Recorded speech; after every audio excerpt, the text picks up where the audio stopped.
In 1966, a handful of Navy frogmen arrive at a small base south of Saigon, with orders to do something the rest of the American military in Vietnam has not managed: find the Viet Cong in their own backyard and kill them at night. The unit is barely 4 years old. It has fewer than 120 men, and it is about to be dropped into the most complex operating environment in the entire war, the Mekong Delta, a waterlogged maze of rivers, canals, and mangrove swamps where tens of thousands of conventional troops have struggled to make any lasting progress. Over the next 6 years, these small teams of Navy SEALs will become one of the most effective forces fielded against the Viet Cong insurgency. The enemy will call them the men with green faces. The cost of that reputation, and what it actually achieved, is more complicated than the nickname suggests. To understand how the SEALs ended up in the swamps of Fourth Corps, you have to start with a decision made 3,000 miles from Vietnam. In January 1962, President John F. Kennedy commissions the creation of SEAL Teams 1 and 2 as the Navy's answer to a growing strategic problem. The Cold War is producing insurgencies and guerrilla conflicts across the developing world, from Southeast Asia to Latin America, and the American military is built almost entirely around the threat of a Soviet conventional or nuclear attack. The Army has its special forces, the Green Berets. The Navy has nothing comparable for unconventional warfare in coastal and riverine environments. Kennedy wants that gap filled. SEAL Teams 1 and 2 are stood up from the existing underwater demolition team, the frogmen who cleared beaches ahead of amphibious landings in World War II and Korea. Their mandate is broad to the point of vagueness: conduct counter-guerrilla operations and clandestine maritime missions. Each team is authorized just 10 officers and 50 enlisted men.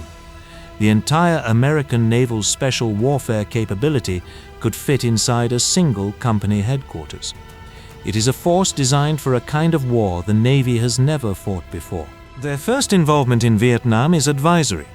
Beginning in 1962, SEAL personnel from Team 1 arrive at Military Advisory Assistance Group Vietnam to train South Vietnamese commandos in clandestine maritime operations. They instruct the Beat High Commandos, the Junk Force Commando platoons based out of Da Nang, and help establish the Lien Doc Ngoy Nhia, the Vietnamese SEALs, whose name translates roughly as soldiers who fight under the sea. These early deployments are part of Operation Plan 34 Alpha, a covert program that launches sabotage and intelligence collection missions against North Vietnam from the sea. The results are mixed at best. The North Vietnamese security apparatus proves effective, and the program produces few lasting gains. Still, it gives a small number of SEALs their first exposure to the operational environment they will soon inhabit on very different terms. The shift from advisory work to direct action comes with the broader American escalation after the Gulf of Tonkin incidents in 1964. By early 1966, the war has grown far beyond what advisors can manage, and the Navy is looking for a role in the ground fight that matches its capabilities. In February 1966, a small SEAL Team 1 detachment arrives at NHAB base south of Saigon and begins conducting direct action missions in the Rung Sat Special Zone. The Rung Sat is a tidal mangrove swamp roughly 7 miles south of the capital. The Viet Cong have used it for years as a staging area to attack shipping on the Long Tao River, the vital supply corridor connecting Saigon to the South China Sea. The year before, Viet Cong units attacked 2 vessels, the SS Baton Rouge Victory and the oil barge SS Paloma, with machine guns and recoilless rifles. The message was clear: they could threaten Saigon's commercial lifeline at will. The Rung Sat needed to be cleared, and conventional operations had failed to do it. The initial SEAL detachments are small, typically 1 officer and 6 enlisted men. Missions are usually short, going out in the afternoon or after dark and returning by morning. The teams patrol by boat, helicopter, or on foot, setting ambushes, conducting reconnaissance, and disrupting Viet Cong movement through the swamp.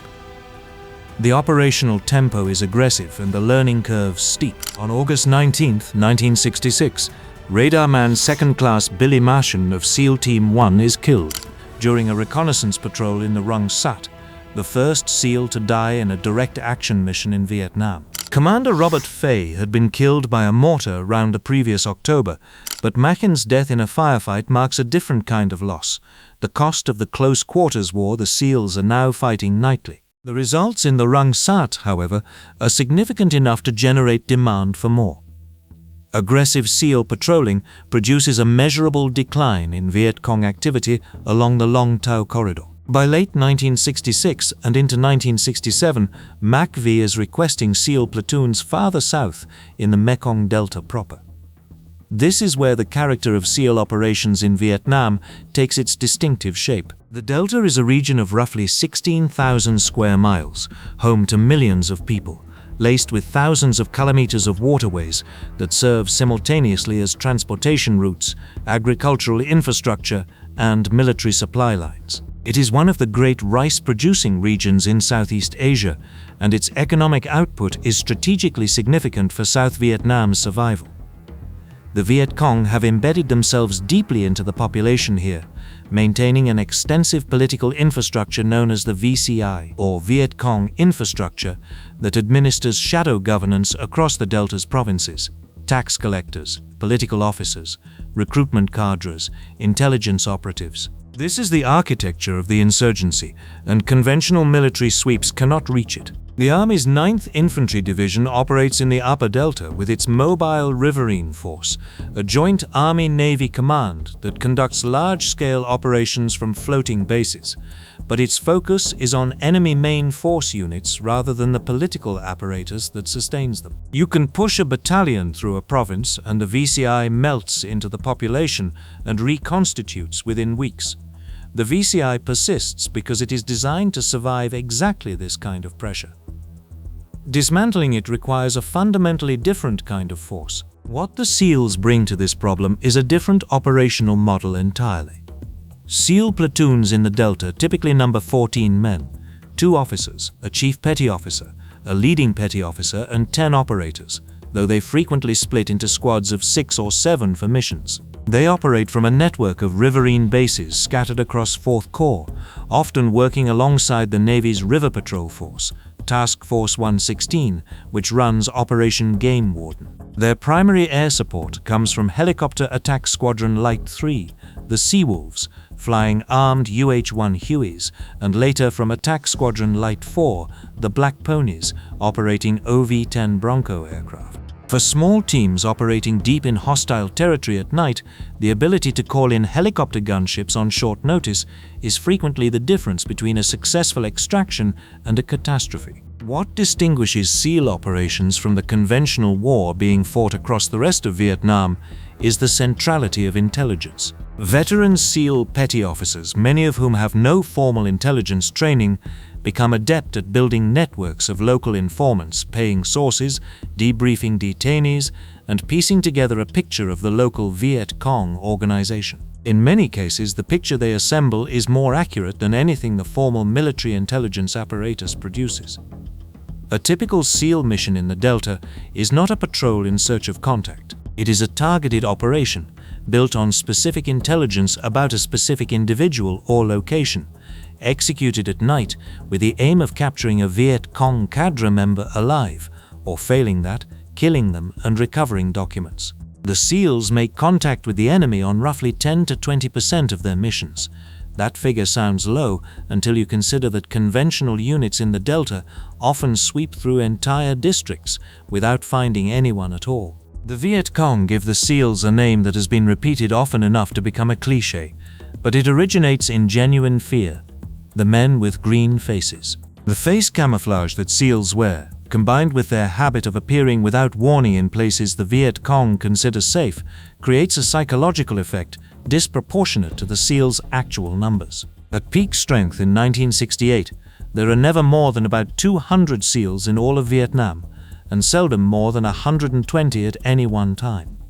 8 platoons rotate through the country on a continuing basis. This is a fraction of the force the Army and Marines field, yet the SEALs' concentration in the Delta and their focus on the political infrastructure gives them an impact that raw numbers cannot capture. Their equipment reflects the kind of operational independence that small, specialized units tend to accumulate in wartime. SEALs in the Delta carry weapons that no other American unit uses in significant numbers, The most distinctive is the Stoner 63A light machine gun, designed by Eugene Stoner, the same engineer behind the M16. The Stoner is a modular weapon system built around a common receiver that can be configured as a rifle, carbine, or belt-fed machine gun. The Army and Marine Corps test it and find it too maintenance-intensive for general issue. The SEALs take a different view. The belt-fed light machine gun variant, carrying 100 to 150 linked rounds, gives a 6-man squad a volume of fire that can match a much larger unit. SEAL platoons typically carry 6 Stoners and 4 M60 machine guns among 14 men. As retired SEAL Lieutenant Commander Michael Walsh later recalls, if you had 6 Stoners and 4 M60s in a 14-man SEAL platoon, you've got company-sized firepower just with machine guns alone. That got you home. SEAL detachments build their firefight tactics around the Stoner, and the weapon remains in SEAL inventories long after Vietnam ends. The Army, having rejected it, eventually adopts the M249 squad automatic weapon for the same role. The SEALs, it seems, arrive at the answer first, though through channels the Army's procurement system would never have approved. The relaxed grooming and uniform standards that SEALs maintain are a source of friction with the conventional Navy, but they are functional. Standard-issue jungle camouflage deteriorates quickly in the Delta's waterlogged environment. Some SEALs wear Levi's blue jeans on operations because the denim holds up better against the vegetation than government-issue fabric. Others wear tiger stripe camouflage obtained from South Vietnamese sources. The appearance is irregular, and the Navy's institutional culture is uncomfortable with it, but the SEALs' operational results make the argument that matters. By 1967, the demand for SEAL operations outstrips SEAL Team 1's capacity. Platoons from SEAL Team 2, based on the East Coast at Little Creek, Virginia, begin deploying to Vietnam. The manpower challenge is persistent. Basic underwater demolition SEAL training, known as BUD/S, produces only a limited number of graduates per year, and those graduates have to supply both the SEAL teams and the underwater demolition teams simultaneously. Commander Franklin Anderson, who commands SEAL Team 1 from 1966 to 1968, notes that providing personnel for the expanding SEAL mission in Vietnam drops UDT manpower to roughly 60% of authorized strength. The number of BUD/S classes increases from 2 to 5 per year, but the pipeline remains tight throughout the war. It is a problem that comes from success. The more effective the SEALs prove in the Delta, the more platoons MACV requests, and the harder it becomes to fill them. The Tet Offensive in January 1968 tests the SEAL presence in the Delta in ways that no targeted night operation could. When Viet Cong forces launch coordinated attacks against cities and installations across South Vietnam, SEAL platoons find themselves defending bases alongside conventional Navy and Army units. At Ben Thuy, the headquarters of the River Patrol Force, SEALs and their intelligence networks play a direct role in identifying and disrupting an enemy attack before it can be fully mounted. In one documented action during Tet, a 60-man South Vietnamese provincial reconnaissance unit, led by a SEAL officer, kills 20 Viet Cong and captures 23. In another, SEALs detain an enemy guerrilla whose information enables the ambush and killing of a Viet Cong battalion deputy commander, a company commander, and 3 additional officers. The intelligence value of these captures compounds rapidly. A single prisoner, properly handled, can unravel an entire cell. In a separate operation during the same period, SEALs collect information from a defector that identifies more than 100 communist agents who have infiltrated American combat units and agencies in the Delta. The scale of the penetration is alarming, and it is only visible because the SEALs' approach to intelligence treats every captured piece of information as a thread to be pulled, not a statistic to be filed. Individual missions from this period illustrate how the SEAL model works in practice. In March 1969, Lieutenant Junior Grade Joseph Carey, a SEAL Team 1 officer who has been in country for roughly 2 months, leads a squad-sized element on a mission to capture members of a Viet Cong political cadre operating from an island in the Bay of Nha Trang. To avoid detection, Carey's team scales a 350-foot cliff face to position themselves above the enemy encampment. The plan calls for a coordinated descent and surprise capture. Instead, the Viet Cong have broken camp and are already moving when the SEALs make contact. A grenade explodes at Kerry's feet, destroying much of his lower right leg and throwing him backward onto rocks. Despite the wound, Kerry directs his second element to lay suppressive fire that catches the enemy in a crossfire, killing several and capturing others who provide intelligence of considerable operational value. Kerry receives the Medal of Honor for the action, the first SEAL so decorated in Vietnam, and is medically retired from the Navy. The operation is characteristic in its structure: intelligence-driven, small unit, reliant on surprise, producing returns that extend well beyond the immediate engagement. It is also characteristic in its cost.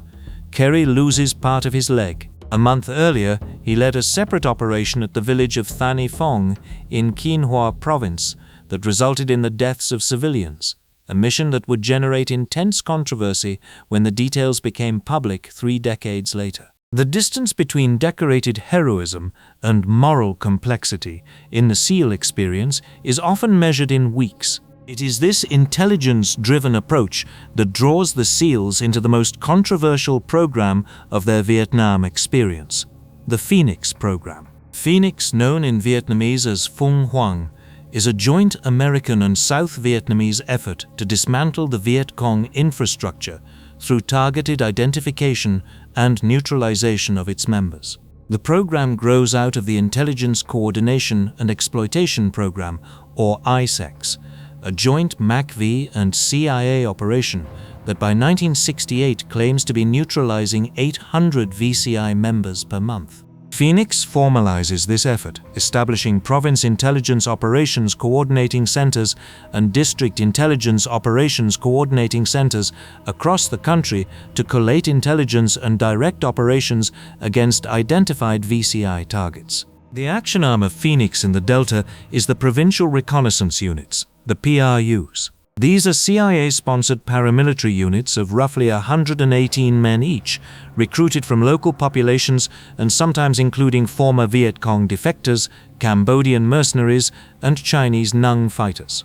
They are trained, equipped, and paid by the CIA, and in 4th Corps they are almost entirely advised by SEAL personnel.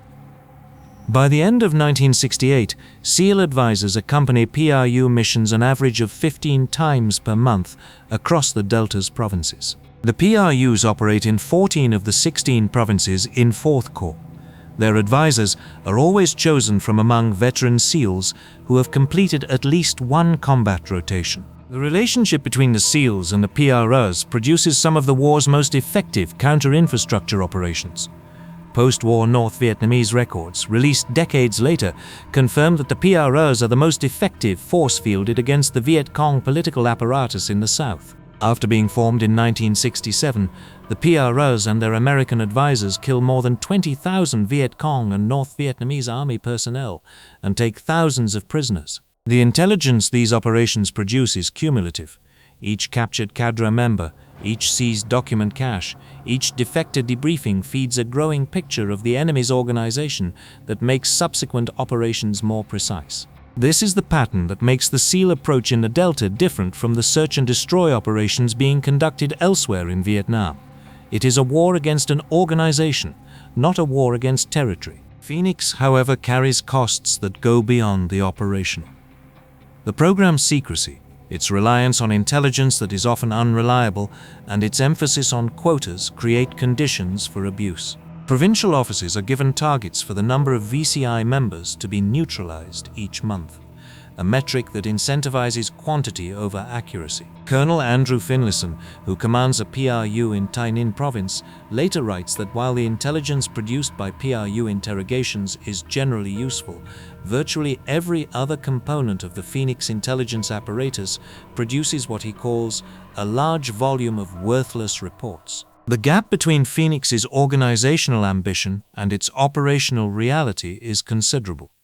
Some PRU operations are precise strikes against confirmed enemy leadership. Others are based on accusations that cannot be verified. The anti-war movement in the United States and critical observers internationally describe Phoenix as an assassination program targeting civilians. The reality is more complex and more uneven than either its defenders or its critics acknowledge. In 1967, SEAL Team 2 establishes Detachment Bravo, or Det Bravo, specifically to manage the mixed American and South Vietnamese units the PRU program requires. Det Bravo SEALs work individually or in pairs alongside Vietnamese forces, a model that resembles Army Special Forces operations more than traditional SEAL direct action. This advisory role exposes SEALs to a different kind of risk. Working with indigenous forces whose loyalties and competence vary in an environment where the Shu Hoi amnesty program produces defectors of uncertain reliability, the margins for error are thin. The experience of SEAL Team X-Ray, which deploys to the Mekong Delta in late 1970, illustrates the dangers. The platoon is led into an ambush by a Viet Cong defector who has come through the Shu Hoi program. Several SEALs are killed or severely wounded. The unit's commander, Lieutenant Michael Collins, an Annapolis graduate, is killed in Kinh Hoa province in March 1971. Every member of X-Ray is either killed or wounded during its deployment, a record attributed largely to failures in operational security. It is the kind of loss that a force of a few hundred men feels acutely. By late 1968, the broader naval strategy in the Delta is evolving around the SEALs rather than the other way around. Vice Admiral Elmo Zumwalt, the new Commander Naval Forces Vietnam, launches Operation Sea Lords in November 1968, the Southeast Asia Lake, Ocean, River, and Delta strategy. Sea Lords is an ambitious combined campaign to cut Viet Cong infiltration routes from Cambodia and strike enemy base areas deep in the Delta. Zumwalt pulls forces from every major Navy command in Vietnam, including the River Patrol Force, the Coastal Surveillance Force running Operation Market Time, and the Mobile Riverine Assault Force, Task Force 117. 5 SEAL platoons are assigned to Sea Lords operations directly, alongside helicopter gunships from the Seawolves and fixed-wing aircraft from the Black Ponies. The first phase establishes barrier patrols along major canals and rivers paralleling the Cambodian border. In November 1968, swift boats patrol boat rivers, riverine assault craft, and Vietnamese naval vessels push into the Giang Tan and Vinh Te Canal system, establishing patrols along the waterway from Ha Tien on the Gulf of Siam to Chau Doc on the upper Bassac River. The Vietnamese renamed this operation Tran Hung Dao Is O, after a 13th century national hero. In December, American naval forces drive up the Vam Co Dong and Vam Co Tai rivers west of Saigon against heavy resistance, cutting infiltration routes from the Parrot's Beak region of Cambodia. This operation, designated Giant Slingshot for the forked configuration of the two rivers, proves particularly effective at disrupting communist resupply near the capital and across the Plain of Reeds. By January 1969, a third interdiction line extends along canals running westward from the Vam Co Tai to the Mekong River itself. American and Vietnamese naval forces now maintain a continuous barrier from the Gulf of Siam east through the Delta to Saigon, supplemented by electronic sensor networks. The second phase of Sea Lords, launched in April 1969, pushes combined forces into previously inaccessible Viet Cong strongholds, the Ca Mau Peninsula, the U Minh Forest, and the mangrove swamps at the mouth of the Mekong. These are areas where the enemy has operated with near-total freedom for years. Allied forces maintain their presence from river-mouth operating bases and a floating base anchored in the middle of the Qua Lon River, a logistical arrangement that reflects both the inaccessibility of the terrain and the Navy's willingness to improvise. SEAL teams conduct reconnaissance and direct action missions in advance of and alongside the larger riverine forces, identifying targets and disrupting enemy logistics in terrain where conventional forces cannot sustain a presence. The operational conditions for these missions are severe. The Ca Mau Peninsula and U Minh Forest consist of dense mangrove and nipa palm swamps where movement is possible only by boat or on foot through waist-deep water. Visibility is limited to a few meters in many areas. Air support can be hours away if weather grounds the helicopters, which the monsoon regularly does. Resupply depends entirely on watercraft that are themselves vulnerable to ambush. The nearest major base can be 50 or 60 kilometers distant by canal. CL squads operating in these conditions routinely spend 12 to 18 hours in the water on a single mission. During the Cambodian incursion in May 1970, Sea Lord's task forces sail up the Mekong River itself, crossing the Cambodian border. Some elements reach as far upriver as Phnom Penh. The operation is unprecedented in its scope for riverine forces, but it also marks the beginning of the end for the American SEAL presence in Vietnam. Vietnamization, the Nixon administration's policy of transferring combat responsibility to South Vietnamese forces, is already well underway. Beginning in February 1969, the Navy starts handing over nearly 250 patrol craft and 500 motorized junks to the Republic of Vietnam Navy. SEAL advisors shift their focus increasingly to training their Vietnamese counterparts, the LDNN, to assume the missions American SEALs have been conducting. The transition is uneven.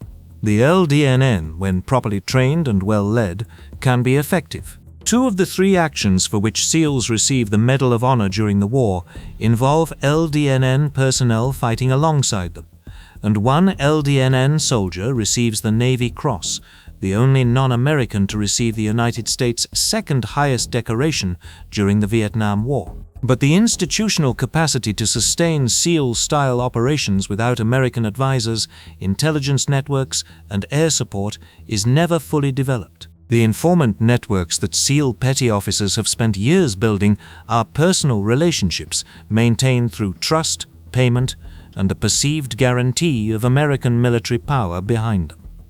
When American SEALs leave a province, those networks often collapse. The intelligence that has made targeted operations possible dries up, and the LDNN teams that remain are frequently operating with less information than their predecessors considered the minimum for a viable mission. The broader pattern of Vietnamization repeats itself here. Capabilities built around American resources and expertise prove difficult to replicate in an institution that lacks the training pipeline, the operational culture, and the logistical support that makes those capabilities possible. The South Vietnamese can be trained in tactics. Replicating the system that generates the targets for those tactics is another matter entirely. The last SEAL platoon departs South Vietnam on December 7, 1971. The last SEAL advisor leaves in March 1973. Over the course of the war, 48 SEALs are killed in Vietnam. None are captured, and none go missing. SEAL Teams 1 and 2, between their direct action operations and their advisory work with the PRUs, kill or capture an estimated 4,000 enemy combatants. By 1974, the teams have collectively received 3 Medals of Honor, 5 Navy Crosses, 42 Silver Stars, 402 Bronze Stars, and 5 Presidential Unit citations. For a force that never exceeds a few hundred men in country at any one time, the recognition is striking. The question of what the SEALs actually accomplish in the Delta, however, requires a more careful accounting than decoration tallies provide. Their intelligence-driven operations against the Viet Cong infrastructure are, by post-war North Vietnamese admission, among the most damaging programs the enemy faces in the South. The PRUs, advised and often led by SEALs, inflict losses on the political apparatus that the Viet Cong find genuinely difficult to replace. In a war where the conventional American approach of attrition through search-and-destroy operations consistently fails to produce lasting results, the SEALs' focus on the organizational structure of the insurgency represents something closer to a viable counterinsurgency model. The irony is that it remains a sideshow. The resources devoted to SEAL operations and the Phoenix program are a fraction of what the military invests in conventional operations. The strategic decisions that determine the war's outcome are made far above the level where SEAL platoons operate. There is also the matter of what the Delta does to the SEALs as an institution. Vietnam becomes the defining experience around which the teams organize their identity, their training, and their operational doctrine for the next 2 decades. Tactics, weapons, equipment, and the entire pre-deployment training pipeline are built around the lessons of the Delta. The emphasis on intelligence-driven direct action, small unit operations at night, close integration with indigenous forces, and mission autonomy at the platoon level all become institutional characteristics that shape how the SEALs approach every subsequent conflict. The Vietnam-era SEALs who survive the Delta become the instructors and commanders who build the force that would eventually conduct operations from Grenada to Panama to Iraq and Afghanistan. What the Mekong Delta proves is that a very small number of well-trained operators, given good intelligence and adequate support, can produce effects against an insurgent infrastructure that vastly larger conventional forces cannot. It also proves that such operations cannot, on their own, win a war. The SEALs run the Delta in the sense that they operate across it with a freedom and effectiveness no other American force matches in that environment. They do not control it. The Viet Cong infrastructure is damaged but never destroyed, the provinces are contested but never secured, and the war ends the way the war ends. The forces and equipment that Vietnamization transfers to the Republic of Vietnam Navy are virtually all captured by the North Vietnamese Army in 1975. The SEALs leave the Delta with a record of tactical success inside a strategic failure, a condition they share with most of the American military that serves in Vietnam, and one the institution spends the following decades trying to reconcile.